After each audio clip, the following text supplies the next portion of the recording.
Hi, this is Tutor Nick P, and this is prepositional phrase 226. Prepositional phrase today is on the level. Okay, if somebody wants a screenshot, do it right now. Let's go right to it. If someone says that another person is on the level, it means that he or she is sincere, honest, or genuine.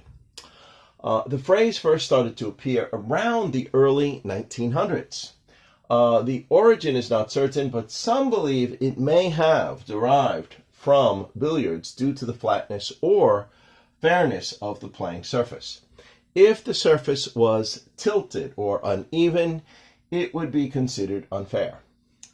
Some others think it may have come from the tool builders and stonemasons use called a level, meaning it is straight, and therefore also meaning fair or honest.